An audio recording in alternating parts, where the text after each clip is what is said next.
estamos en este momento y todavía no se ha desarrollado extensamente. No se oye. Perdón, sí. Perdón. Si no oyen, me avisan, ¿eh? Uno de los puntos que no se ha desarrollado suficientemente es la utilización de la red, ¿eh? Los recursos que están en la red y que pueden convertir, y que se están convirtiendo ya en herramientas potentes para la clase de matemáticas, ¿eh?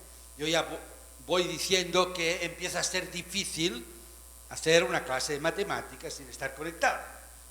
En la práctica, el 95% de las clases en España se hacen sin estar conectado a la red, pero ha habido estos últimos tiempos, por ejemplo, grandes debates.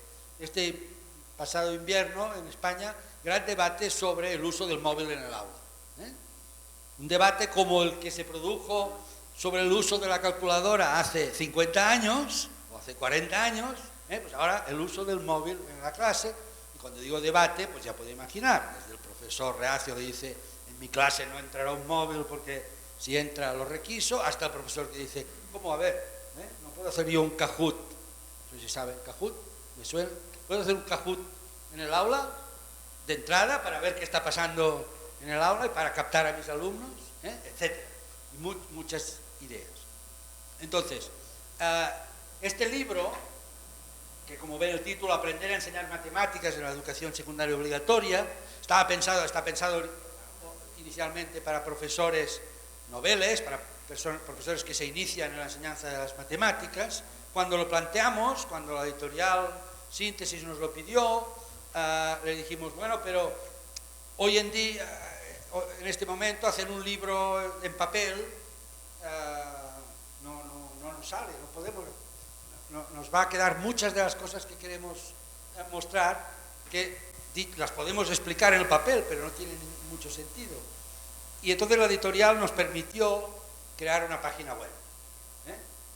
Pero la editorial era muy reticente, porque si uno sabe llegar a la página web, no tiene que comprarse el libro, ¿eh? Por lo tanto, la editorial dijo, bueno, pero la página web, por lo menos, que sea un poco críptica, ¿eh? Pero es igual, aquí la tienen. Entonces, ¿qué hemos hecho en la página web? En la página web lo único que hacemos es, este es un libro que está lleno de quizá que pase alguna transparencia, porque aunque solo tenga media hora tengo... Bueno, estos son los autores, lo hemos hecho 4 personas, Cecilia Calvo, una profesora uruguaya que todos trabajamos en Barcelona, Joan Careño, un buen amigo que fue alumno mío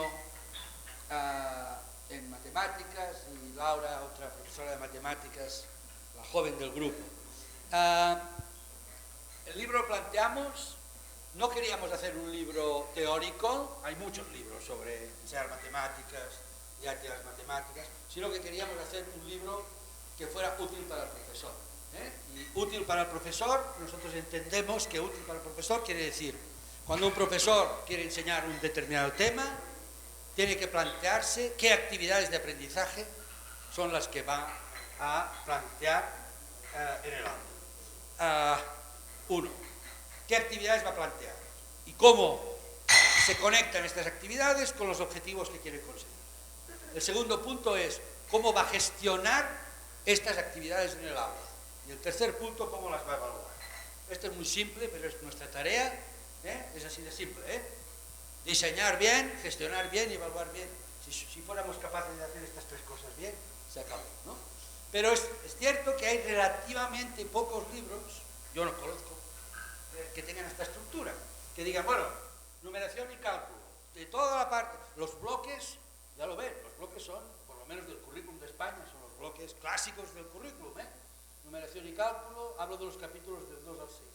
Espacio y forma, álgebra, funciones, probabilidad. Quisimos separar álgebra de funciones, que es discutible, porque hay toda una parte de preálgebra, toda la preálgebra, el paso de la aritmética a la álgebra, la generalización, que no es estrictamente funciones, y por esto lo separamos, porque es una parte muy importante. Y después añadimos 2 capítulos teóricos, solo hay 2 capítulos teóricos y cortitos, ¿qué debería saber un profesor de matemáticas? Y aquí lo que tratamos de contar es algo que les decía esta mañana, el conocimiento específico que un profesor debería conocer para poder enseñar matemáticas. siempre decimos, el profesor tiene que saber muchas matemáticas. Y yo digo, bueno, pero depende de qué matemáticas. Está bien saber muchas matemáticas. Cuantas más matemáticas sepa uno, mejor. Perdón. Pero lo importante es qué matemáticas. Entonces, hay toda una parte, que es lo que llamamos el conocimiento específico, que está a caballo de las matemáticas y la didáctica. Por ejemplo, reflexión sobre los algoritmos. ¿Por qué funcionan los algoritmos y cómo funcionan? Distintas técnicas. Reflexión sobre los conceptos, significado de los conceptos fundamentales. Concepto de fracción. Si uno sabe que normalmente en la escuela se introduce la fracción como partes de un todo, y esta es la idea que ya se da en primaria, y a partir de aquí los alumnos siempre siguen con esta idea, sabemos que esta idea es una idea absolutamente limitada, que sirve para resolver 4 problemas de primaria, pero no para abordar los problemas complejos que aparecerán después. ¿Por qué? Pues porque hay otras interpretaciones del concepto de fracción que son tanto más importantes que parte de todo. Parte de una cantidad, como puede ser el concepto de razón, como puede ser el concepto de probabilidad. Dime. Tenemos problemas con el audio que estamos grabando. Que no se oye. Si le habla así, de esta manera. Así. Perdón. Perdón.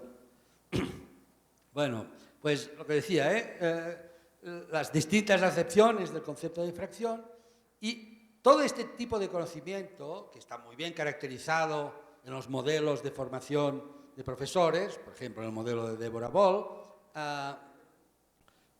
hablan de esta parte que es el conocimiento especializado. Bueno, pues en este primer capítulo lo que contamos es esto, después del 2 al 6, y al final acabamos con algunos aspectos que nos parecen muy importantes para los currículums actuales, la parte de competencia matemática, resolución de problemas, contextos y recursos. Pero lo que quería mostrarles es algunos ejemplos y en qué sentido llamamos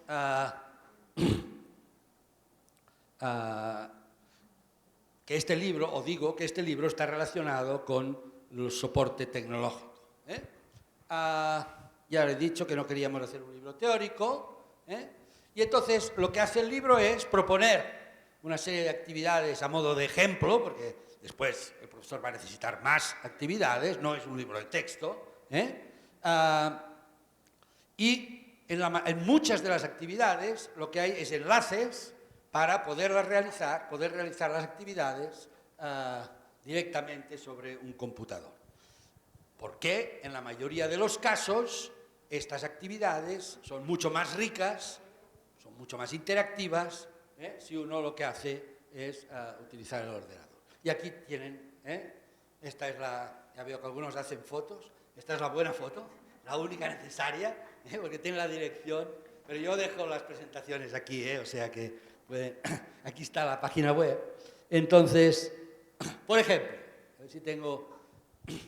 Veamos algunos ejemplos de actividades. Una actividad para conectar conceptos. Consideremos el conjunto de rectángulos cuyos lados miden entre 0 y 100 unidades. Conjunto de rectángulos de lados entre 0 y 100. Y asociamos a cada rectángulo un punto que tiene por abscisa el valor de su perímetro y por ordenada su área. ¿Se imaginan? Unos ejes, primer cuadrante, abscisa, perímetro del rectángulo, ordenada área de un rectángulo.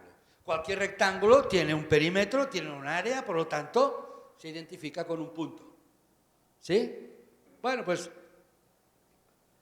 la pregunta es, ¿qué región del primer cuadrante va a quedar llena cuando yo vaya introduciendo ejemplos de rectángulos?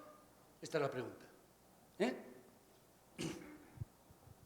Entonces, hay un enlace de Dan Meyer. ¿Conocen Dan Meyer? Bueno, este es uno de los buenos para mí, tienen enlaces fantásticos. Pues aquí hay una simulación sobre esta actividad. No les paso la simulación porque ya no tendría tiempo de hacer nada más. Simplemente les muestro el final de la simulación, que es la región del plano que queda cubierta. Bueno, este es un flash de un momento, todavía se está rellenando, ¿no? Y se van viendo los puntos, cada punto es un rectángulo, etc.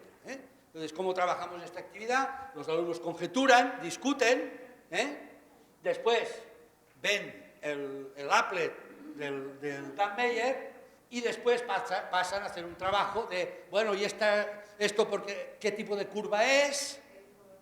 Y esto parece una recta, pues ¿qué recta es? ¿De qué depende? La recta depende de los límites, mientras que la curva no, depende de la relación perímetro-área, etcétera, etcétera, etcétera. ¿De acuerdo? Por lo tanto, en este sentido, ¿podría hacerse esta actividad sin el soporte tecnológico? Bueno, teóricamente sí. En la práctica es demasiado costoso el tiempo que tienen que estar los alumnos representando puntos para poder configurar toda la región, más allá de una conjetura burda. Por lo tanto, aquí, en este sentido, nos ayuda la tecnología. Bueno, otro tipo de ejemplo bien distinto de actividades que utilizamos. Hay una parte dentro de los números que es todo el uso de números en contexto. Hay una serie de actividades interesantes, bonitas, sobre números en contexto. Pues una de las actividades que utilizamos es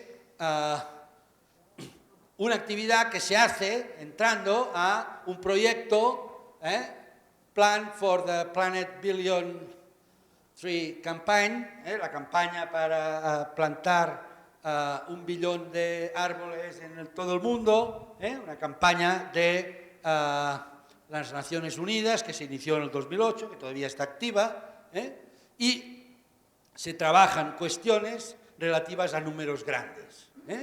Y la web nos proporciona, en este caso la web lo que nos proporciona son problemas de contexto real para desarrollar el trabajo con números grandes.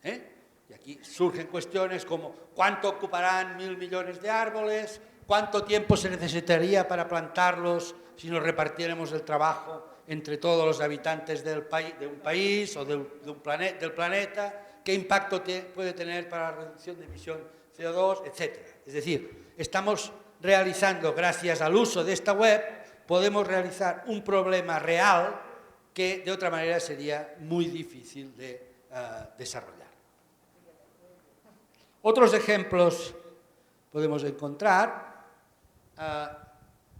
Este es de otra. ¿Conocen una web que se llama Enrich? Mathematics Enrichment. Bueno, si les tuviera que recomendar solo una web de todas las que conozco, me quedaría con esta. Ponen en Google Mathematics Enrichment, de enriquimiento matemático, y ya les saldrá. Y si no, ponen Enrich, N-R-I-C-H, enrich.maths.org. Es un proyecto de la Universidad de Cambridge, Inglaterra, y les saldrá una web que tiene recursos para toda su vida, no los van a acabar. Es un proyecto de la Universidad de Cambridge, muy bonito, donde pueden entrar como profesor. Aquí está, aquí la tienen. Yo creo que más abajo les he puesto algún ejemplo. A ver, no, pensaba que les había puesto un ejemplo, pero bueno, entran y lo encontrarán enseguida, y es un proyecto muy bonito porque pueden entrar como profesores o como alumnos. Los alumnos también pueden entrar, todo es abierto, porque está lleno de propuestas, de problemas interesantes, divertidos, de contexto, de todo tipo. Y no solo hay problemas, sino que hay también actividades de cómo los alumnos han hecho los problemas. Y si ustedes hacen uno de estos problemas y los estudian qué hacen sus alumnos y se lo mandan a los ingleses, ellos se lo colgarán. A mí me han colgado cosas en su página que yo he mandado y mis colegas cuando trabajamos una actividad que nos gusta. Por lo tanto, es una web que va aumentando, enriqueciendo. Esta es la idea, desde el día que salió, y se está haciendo algo enormemente grande. Y es una base de datos fenomenal para estudiar matemáticas. Dan Meyer es más pequeño, más original. Los de Dan Meyer, los que conocen de Dan Meyer, son ejemplos muy selectos, muy originales. Aquí hay de todo, pero para toda la primaria y para toda la secundaria, algo que no se encuentra habitualmente.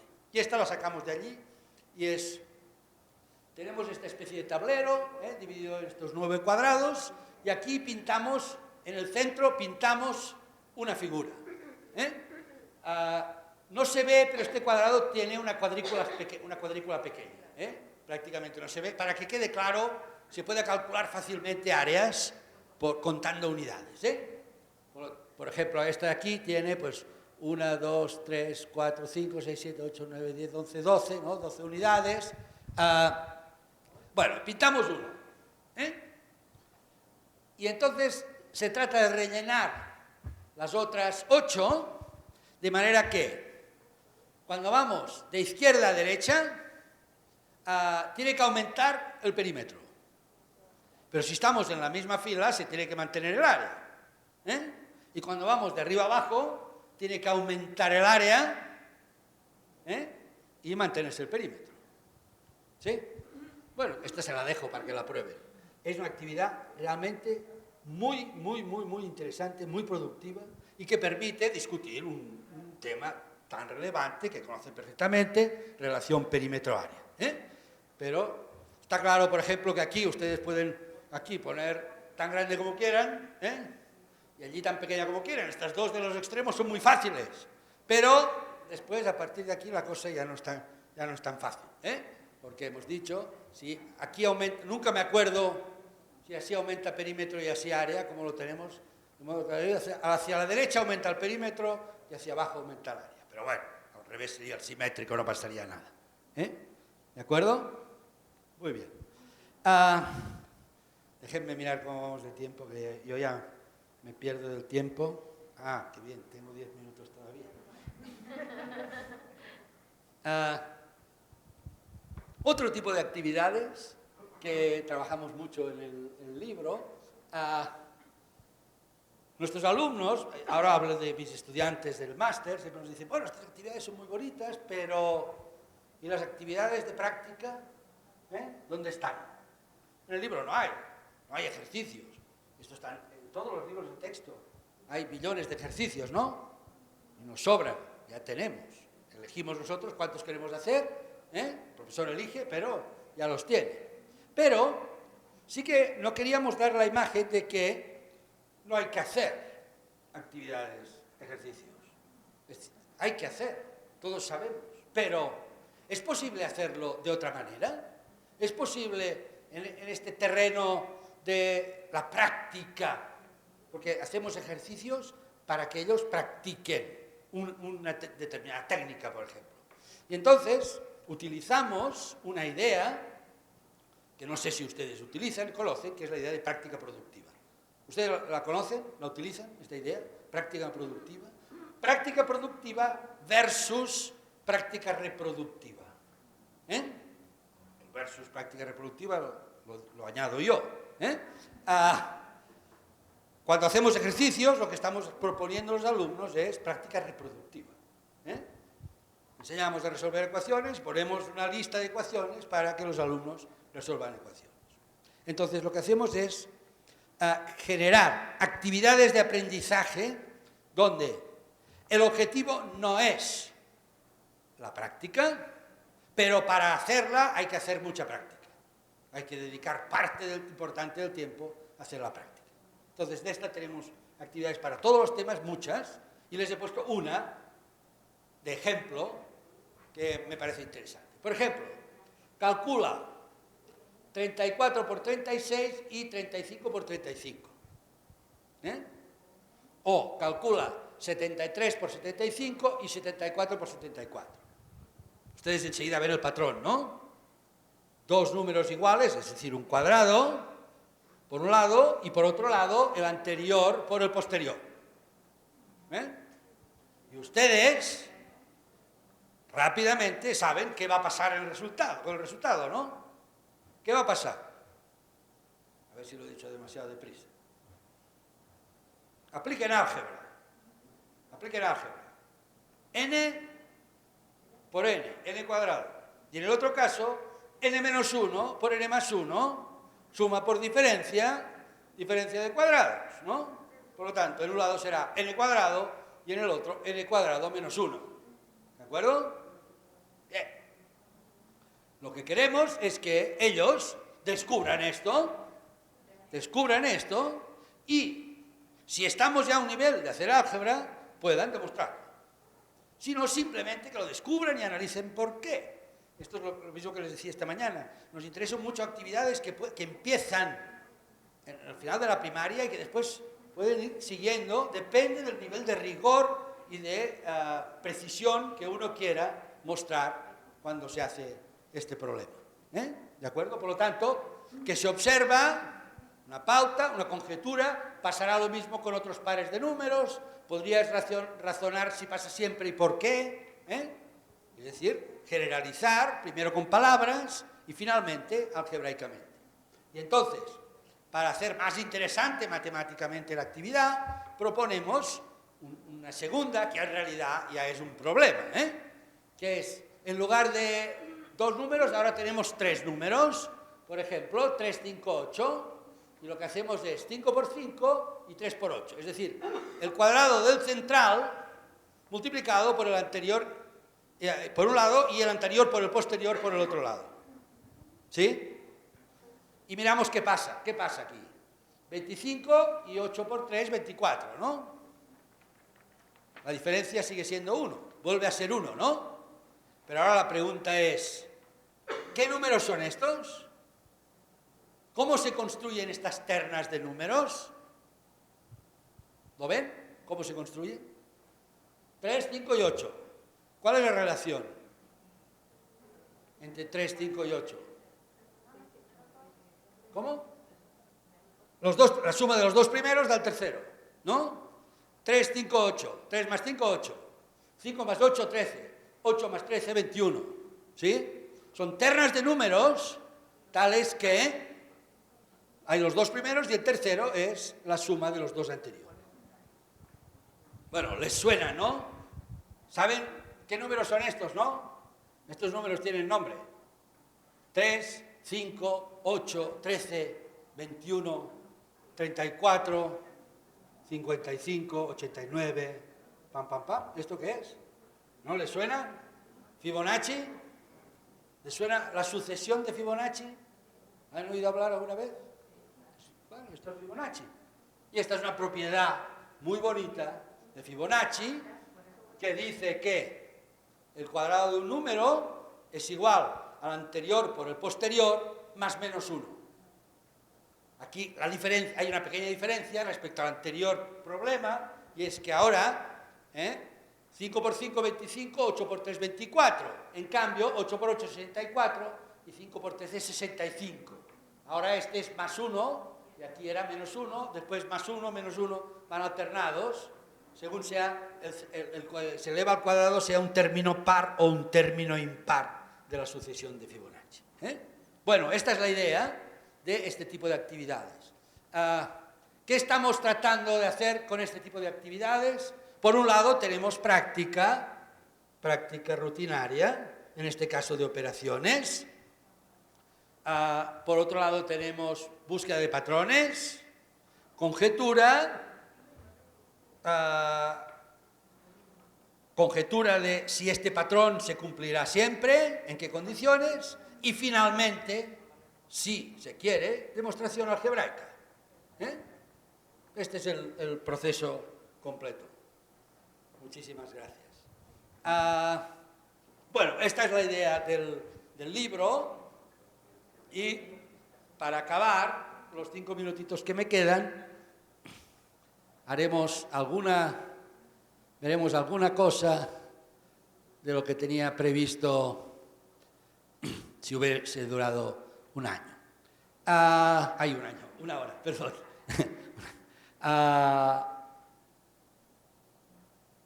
Hemos constatado que de la gestión del aula, he hablado poco, he hablado de actividades y poco de gestión del aula, hemos constatado que hay una serie de actividades que realiza el profesor que son especialmente importantes para la gestión del aula de matemáticas. Y estas actividades son fundamentalmente de dos tipos. Conexiones y gestión de la contingencia. Esto viene de un modelo de Tim Rowland, de un profesor de didácticas matemáticas inglés, catedrático de Cambridge, que diseña un modelo en el cual dice la práctica del profesor de matemáticas tiene cuatro grandes ejes, cuatro grandes dimensiones, el conocimiento especializado, el conocimiento, la transformación del conocimiento para la enseñanza y el establecimiento de conexiones y la gestión de la contingencia. La gestión de la contingencia, tanto las conexiones como la gestión de la contingencia, cada vez se están desarrollando, se está constatando que es algo más importante y sobre lo que se está haciendo investigación didáctica muy recientemente. Todo esto tiene menos de 10 años, o máximo se inició hace 10 años. ¿Por qué? Pues porque este estudio de la práctica es complejo y se había realizado poco. Pero, ¿por qué la gestión de la contingencia y en qué sentido es tan importante? Si queremos promover clases de matemáticas donde haya mucha interacción, donde los alumnos realmente participen, sabemos que esto es muy difícil de gestionar. Muy interesante, pero muy difícil de gestionar. ¿Por qué? Porque surgen muchas situaciones contingentes. Una situación contingente es simplemente, tal como la define Tim Rowland, una situación que no está planificada, que el profesor no ha planificado y que el profesor no esperaba. Aquel comentario de aquel alumno que el profesor queda descolocado y dice, ¿ahora qué me está diciendo? Hablo de comentarios pertinentes, no de tonterías que puede decir el alumno. También pueden decir tonterías, entonces uno se sale como puede diciendo, bueno, esto ahora no toca. No, hablo de comentarios pertinentes, de situaciones contingentes. Bueno, aprender a gestionar este tipo de actividades, este tipo de acciones que suceden en el aula, es algo absolutamente fundamental. Les pondré un ejemplo, si tenemos tiempo, sí, un ejemplo de contingencia.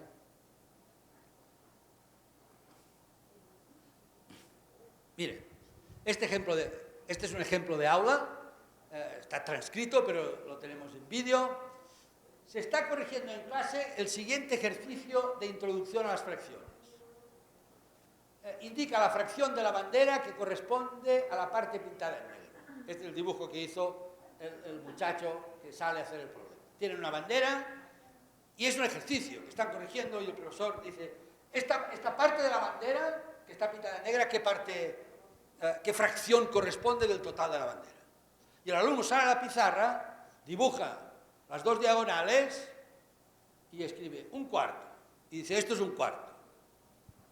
Ya está, perfecto, ¿no? Y el profesor le dice, estupendo, siéntate.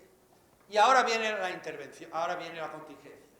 Inmediatamente se oye allí detrás de la clase otro alumno que dice, alumno, pero si es un rectángulo,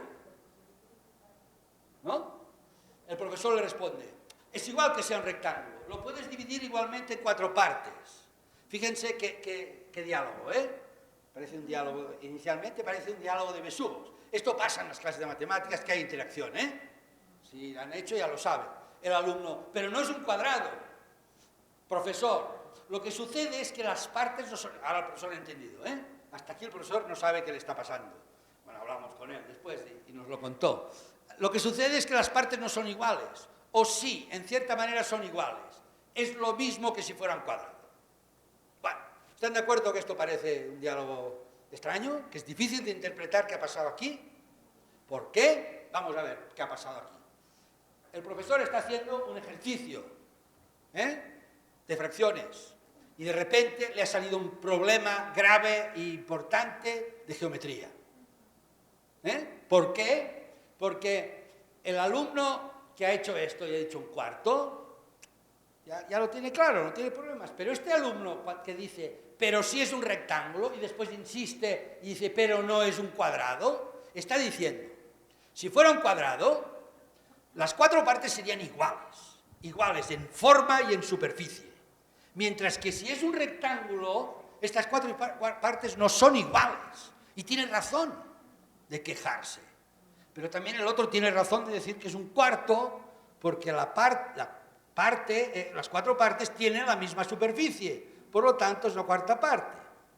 A partir de esta contingencia, hicimos un estudio de lo mal, entre comillas, que la mayoría de libros de texto cuentan esto. Porque la mayoría de libros de texto dicen, cuando haces estas representaciones, las partes tienen que ser iguales. Falso. Aquí tienen un ejemplo, un contraejemplo de que las partes no tienen que ser iguales. Tienen que ser iguales en superficie, pero no necesariamente iguales en forma. ¿De acuerdo? Entonces, para convencer al alumno del cuadrado, que es el alumno que está poniendo allí el dedo en la llaga, que hay que hacer, abordar este problema y decir, bueno, vamos a ver, efectivamente, estas 4 partes no son iguales, pero tienen la misma superficie. ¿Podríamos demostrarlo? Y ahora tenemos un problema de geometría. Problema que se resuelve. Ahora, si yo fuera un profesor bueno, les diría, problema que ustedes tienen que resolver por geometría sintética sin hacer álgebra, pero como soy malo, quiero mostrarles, malo en el sentido de que voy a mostrarles la solución, cosa que no tendría que hacer. Tiene una resolución muy fácil, bueno, muy fácil, de geometría sintética, muy bonita, que simplemente dibujar los 2 segmentos vertical y horizontal, paralelos a los lados, que pasan por el centro. Si dibujan esto, verán que cada uno de estos triángulos, estoy en el ahora, sí, acabo.